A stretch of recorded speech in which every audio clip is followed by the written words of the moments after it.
Hello student and aspirant, welcome to সাফল্যের চাবিকাঠি YouTube channel. আজকে মিশন ডাব্লিউপি কনস্টেবলের জিকের একটা খুব গুরুত্বপূর্ণ ক্লাস তোমাদের সামনে নিয়ে এসেছি। আজকে 2013 সালের যে জিকে বা জেনারেল নলেজের যেসব প্রশ্ন এসেছিল সেটা আজকে কমপ্লিট হয়ে যাবে। তার সঙ্গে কিছু 2015 সালের জিকের প্রশ্ন আমি আজকে আলোচনা করব তোমাদের কাছে। তাই ক্লাসটা প্রথম থেকে শেষ পর্যন্ত স্কিপ না করে চটপট দেখে নাও। এটা তোমাদের ক্ষেত্রে খুব উপকার হবে, বুঝতে পারবে কোশ্চেনের প্যাটার্ন। ঠিক আছে, এখান থেকে প্রশ্ন ডাইরেক্ট ইনডাইরেক্ট ভাবে কমন পাবে। ঠিক আছে, তাহলে চলো দেরি না করে চটপট শুরু করে দিচ্ছি। আজকের প্রথম প্রশ্ন কি আছে দেখো। কোন শিল্পকে উদীয়মান শিল্প বলা হয়? ভেরি ভেরি ইম্পর্টেন্ট প্রশ্ন। এটা কিন্তু আপকামিং পরীক্ষায় আসার মতো একটা প্রশ্ন। দেখো অপশন আছে পাট শিল্প, বয়ন শিল্প, পেট্রো রসায়ন শিল্প ও চা শিল্প। দেখো উদীয়মান শিল্প কাকে বলে সেটা একটু ছোট্ট করে বলে দিই, জেনে নাও। উদীয়মান শিল্প মানে রিসেন্টলি সেটা গ্রোথ হচ্ছে।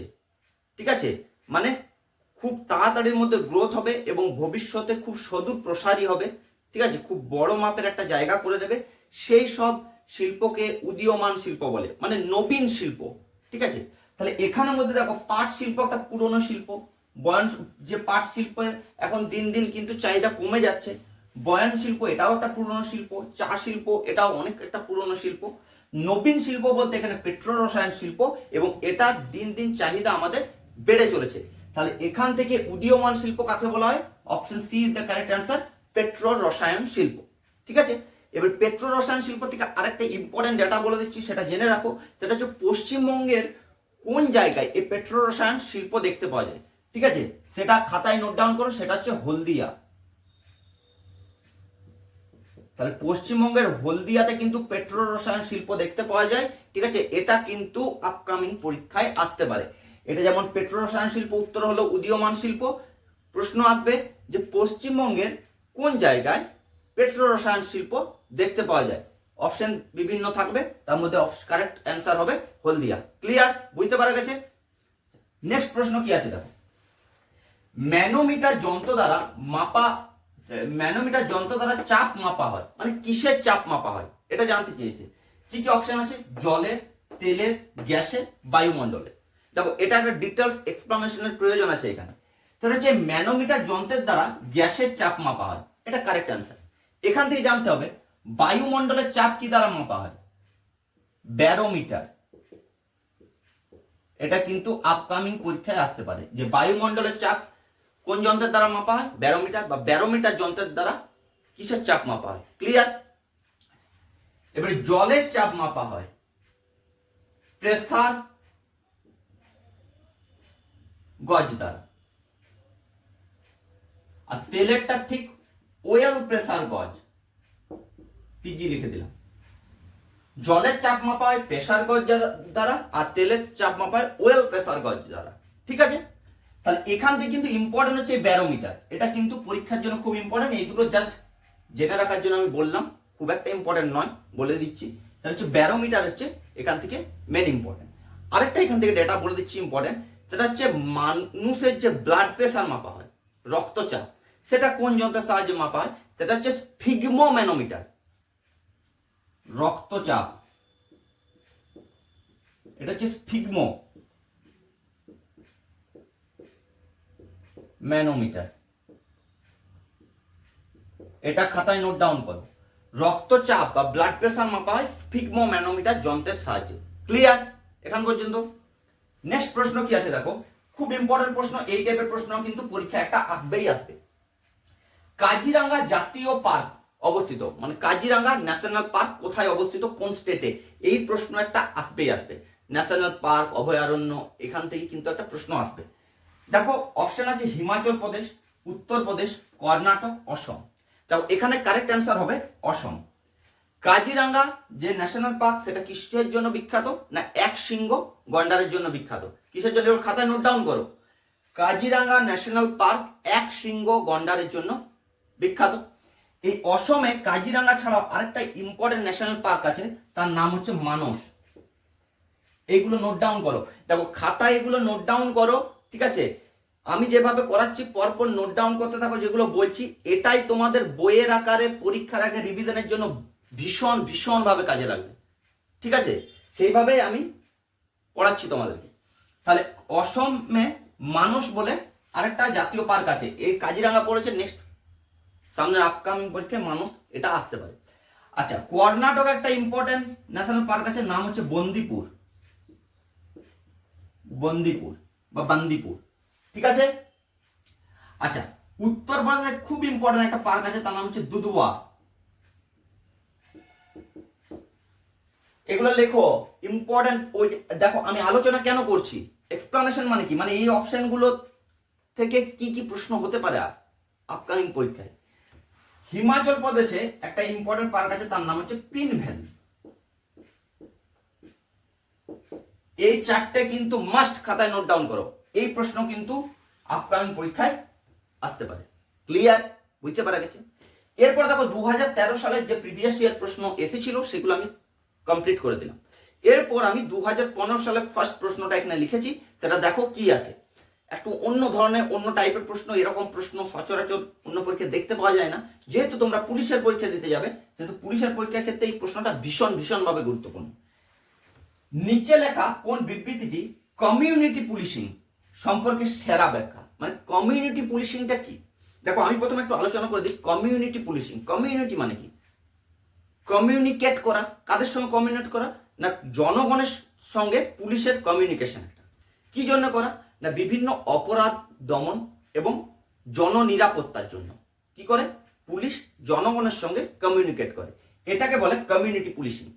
এটা 2005 সালে শুরু হয়, এগুলো খাতায় নোট ডাউন করো। 2005 সালে হোম অ্যাফেয়ার্স, ঠিক আছে, হোম অ্যাফেয়ার্স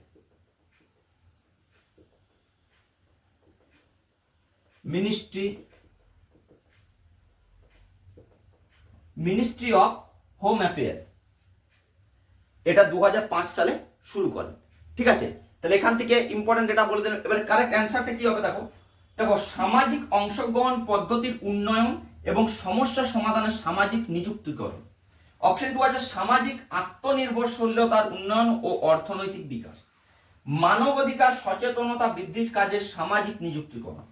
পুলিশের কর্তব্যাদি জনসাধারণের মধ্যে হস্তান্তরকরণ। দেখো এটা তো হবেই না, মানবাধিকার সচেতনতা বৃদ্ধির কাজে সামাজিক নিযুক্তিকরণ না, নিযুক্তিকরণ তো হচ্ছে না। সামাজিক আত্মনির্ভরশীলতার উন্নয়ন ও অর্থনৈতিক বিকাশ, এখানে সেরকম কোনো ব্যাপার নেই, তাহলে এটা হচ্ছে না। তাহলে কারেক্ট অ্যান্সার হচ্ছে অপশন এ, সামাজিক অংশগ্রহণ পদ্ধতির উন্নয়ন। মানে সামাজিক অংশগ্রহণ মানে কি পুলিশের সঙ্গে কমিউনিকেট করা, ঠিক আছে। আর সমস্যা সমাধানের সামাজিক নিযুক্তিকরণ, তার মানে কি সমস্যা সমাধান না, অপরাধ দমন এবং জননিরাপত্তা, এই সমাধানে সামাজিক নিযুক্তিকরণ মানে কি, মানে জনগণকে নিযুক্ত করছে পুলিশ, মানে পুলিশ জাস্ট কমিউনিকেট করছে। ক্লিয়ার, কমিউনিটি পুলিশিং বোঝা গেছে। এখান থেকে কিন্তু 2005 ইম্পর্টেন্ট, আর কমিউনিটি পুলিশিং বলতে কি বোঝো সেটা আমি বলে দিলাম, এটাও ইম্পর্টেন্ট। এখান পর্যন্ত দেখে নিয়েছো আশা করছি। এরপরে নেক্সট প্রশ্ন কি আছে, আমি 2015 সাল প্রিভিয়াস ইয়ারে অলরেডি আমি কিন্তু ঢুকে গেছি, ঠিক আছে। এরপর দেখো নেক্সট প্রশ্ন কি আছে। তাহলে এরপর নেক্সট প্রশ্ন দেখো কি আছে, নিম্নবর্ণিত কোনটি ভারতবর্ষের প্রথম ব্যক্তি মালিকাধীন গ্রিনফিল্ড এয়ারপোর্ট। ঠিক আছে, গ্রিনফিল্ড মানে এটা হচ্ছে একটা প্রাইভেট এয়ারপোর্ট, এটা জানতে চেয়েছে কোনটা প্রথম প্রাইভেট এয়ারপোর্ট। খুব ইম্পর্টেন্ট প্রশ্ন। মোপা airport Goa, Navi Mumbai airport, Kazi Nazrul Islam airport Durgapur, আর নেতাজি সুভাষচন্দ্র বোস এয়ারপোর্ট কলকাতা। তাহলে এখান থেকে কারেক্ট অ্যান্সার হবে Kazi Nazrul Islam airport Durgapur. Very very very important, যেটা অন্ডালে আছে অ্যাকচুয়ালি, ঠিক আছে।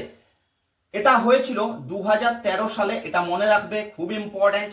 আর এখান থেকে একটা ইম্পর্টেন্ট জিনিস বলে দিচ্ছি, সেটা হচ্ছে Cochin international airport. Cochin international airport এটা হচ্ছে প্রথম পাবলিক প্লাস প্রাইভেট, ঠিক আছে, মানে পাবলিক প্লাস প্রাইভেট, ঠিক আছে, মানে সরকারি এবং বেসরকারি দুটোর কম্বিনেশনে বা কোলাবোরেশনে প্রথম যে এয়ারপোর্ট সেটা হচ্ছে কোচিন এয়ারপোর্ট। 1994 খ্রিস্টাব্দে হয় এবং এই এয়ারপোর্টটা প্রথম ওয়ার্ল্ডের মধ্যে 100% সোলার এয়ারপোর্ট, ঠিক আছে। 100% সোলার এয়ারপোর্ট হচ্ছে কোচিন এয়ারপোর্ট। এই ডেটাগুলো কিন্তু খাতায় মাস্ট নোট ডাউন করতেই হবে, ঠিক আছে, এখান থেকে এইগুলো ইম্পর্টেন্ট। ঠিক আছে, নেক্সট প্রশ্ন কি আছে দেখো, কলকাতার হিন্দু কলেজ কে প্রতিষ্ঠা করেন? Henry Louis Vivian Derozio, Ishwarchandra Vidyasagar, Keshabchandra Sen, Raja Rammohan রায়। তাহলে তোমরা জানো কলকাতা হিন্দু কলেজ প্রতিষ্ঠা করেন রাজা রামমোহন রায়। কত সালে? 1817 সালে। ঠিক আছে, এখানে দুজন ইম্পর্টেন্ট ব্যক্তিত্ব আছে, একজনের নাম হচ্ছে ডেভিড হেয়ার ও আলেকজান্ডার ডাফ। এই দুজনের সহযোগিতায় রাজা রামমোহন রায় 1817 খ্রিস্টাব্দে কলকাতা হিন্দু কলেজ প্রতিষ্ঠা করে, হিন্দু কলেজ, যেটা বর্তমানে নাম হচ্ছে প্রেসিডেন্সি কলেজ বা এখন প্রেসিডেন্সি বিশ্ববিদ্যালয়, প্রেসিডেন্সি কলেজ, বর্তমানে নাম হচ্ছে প্রেসিডেন্সি কলেজ। ক্লিয়ার? তাহলে প্রেসিডেন্সি কলেজের পুরানো নাম কি ছিল? হিন্দু কলেজ। এটা কিন্তু প্রশ্ন আসতে পারে। কত সালে প্রতিষ্ঠা হয়? 1817 সালে রাজা রামমোহন রায়, আলেকজান্ডার ডাফ এবং ডেভিড হেয়ারের সাহায্যে এটা প্রতিষ্ঠা করেন, সহায়তায়। লাস্ট প্রশ্ন আজকের ক্লাসের, ভেরি ভেরি ইম্পর্টেন্ট প্রশ্ন, সেটা হচ্ছে কলকাতা মেট্রো রেল পরিষেবা কবে চালু হয়? ভেরি ভেরি ইম্পর্টেন্ট প্রশ্ন, কারণ ওয়েস্ট বেঙ্গল বেসড যে প্রশ্নগুলো সেগুলো must important. Option 1984, 1981, 1975, 1979। Correct option হচ্ছে অপশন এ, 1984 সালে কলকাতা মেট্রো পরিষেবা চালু হয়। প্রথম চালু হয় এসপ্ল্যানেড থেকে ভবানীপুর, ঠিক আছে, যেটা এখন নাম হচ্ছে নেতাজি ভবন। এসপ্ল্যানেড মানে ধর্মতলা।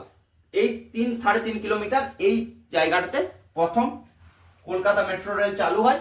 ঠিক আছে, ভবানীপুর থেকে বা এখন বর্তমানে নেতাজি ভবন থেকে এসপ্ল্যানেড বা ধর্মতলা পর্যন্ত। ক্লিয়ার? সমস্ত ডেটা আমি কিন্তু বলে দিলাম। ক্লাস কেমন লাগলো তোমরা কমেন্টে জানাও, কোনো ডাউট থাকলে সেটাও কমেন্টে জানাও। আর যারা এখনো চ্যানেলটা সাবস্ক্রাইব করনি তারা বুঝতে পারছো তোমাদের এই চ্যানেলটা খুব প্রয়োজন হবে, আশা করছি। এই চ্যানেলটা চটপট সাবস্ক্রাইব করে দাও। আর যারা ক্লাস দেখছো তারা বন্ধুদের মাঝে এই ক্লাসগুলো চটপট শেয়ার করে দাও। আর ক্লাস ভালো লাগলে একটা লাইক দিয়ে দেবে।